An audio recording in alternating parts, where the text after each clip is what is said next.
হাতের রেসিপি ঠিকই মনে করে রাখছি যাতে তার ছেলেকে খাওয়াতে পারি। আসলে আমার হাজব্যান্ড এই খাবারটা খুবই পছন্দ করে। প্রতি বছরই ২-৩-৪ বার রান্না করে খাওয়াই, কিন্তু এবছর একবারও খাওয়া হয়নি। তাই ভাবলাম রান্না করি আর আপনাদের সাথে শেয়ার করি। আসসালামু আলাইকুম এভরিওয়ান, কেমন আছেন সবাই? আলহামদুলিল্লাহ, আমিও আপনাদের দয়ায় খুব ভালো আছি। এই তো আমি আজকে রান্না করব আমার হাজব্যান্ডের খুবই পছন্দ, প্রতি বছরই আমের সিজন। তাকে এটা আমার শাশুড়ি রান্না করে দিত, তারপরে আমি আসার পরে আমিও রান্না করে দেই। এই তো প্রথমে পেঁয়াজ ভালো করে ভেজে নিয়েছি তেলে, এরপরে হলুদ মরিচ লবণের গুঁড়া যা যা লাগে সবই দিয়ে দিলাম। দেওয়ার পরে ভালোভাবে কষিয়ে নিতে হবে যাতে হলুদ মরিচের গন্ধ না আসে। এরপরে আমি আগে থেকেই ধুয়ে রেখেছি ডাল, সে ডালটাকে এই মশলার ভিতর দিয়ে দিলাম। দেওয়ার পরে ডালটাকেও একটু কষিয়ে নিয়েছি। আমার শাশুড়ির কাছ থেকে রান্নাটা শেখা, যেহেতু তার ছেলে খায় এর জন্য ভালোভাবেই শিখে রেখেছি। আজ আমার শাশুড়ি নেই, কিন্তু তার রান্নাটা ঠিকই আমি করতেছি। এরপরে আমি একটু পানি দিয়ে দিলাম খুবই সামান্য পরিমাণে, যাতে ডালটা একটু সিদ্ধ হয়ে যায়। কয়েকটা কাঁচামরিচ দিয়ে দিলাম। ঢাকনা দিয়ে ডেকে কিছুক্ষণ অপেক্ষা করব যাতে ডালটা বেশি সিদ্ধ না অল্প পরিমাণ সিদ্ধ হয়। এই তো দেখেন বেশি সিদ্ধ করি নাই, জাস্ট একটু নরম হয়েছে, এটাই।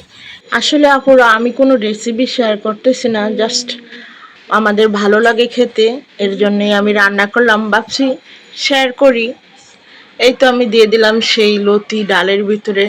এই লতিগুলো আমার মা দেশ থেকে পাঠিয়েছে, যেহেতু আমি ঢাকায় খুবই ব্যস্ত থাকি আর লতি কাটতে অনেকটা ঝামেলার ব্যাপার, এর জন্য লতিগুলোকে পরিষ্কার করে হালকা গরম পানিতে ভাপ দিয়ে পর্জন করে দিয়েছে।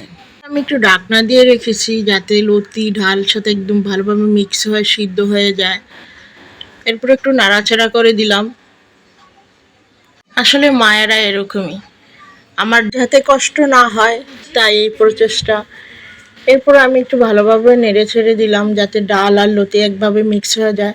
আসলে পরিমাণটা একটু বেশি হয়ে গেছে, আমি বুঝতে পারি না যে একটু বেশি হয়ে যাবে।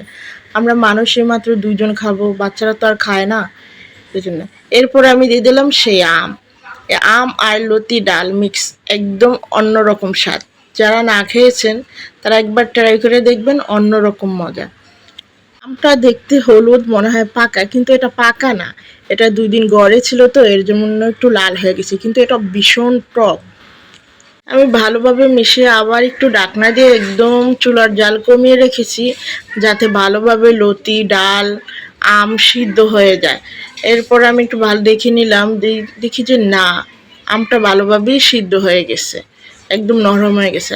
আর লতিগুলা একদমই গলে যায়নি, আস্তে আস্তেই ছিল, একদম পুরোপুরি গলে যায়নি, সব ঠিকঠাকই ছিল। দেখেন এই হচ্ছে আমার ফাইনাল লুক। কেমন হয়েছে জানাবেন।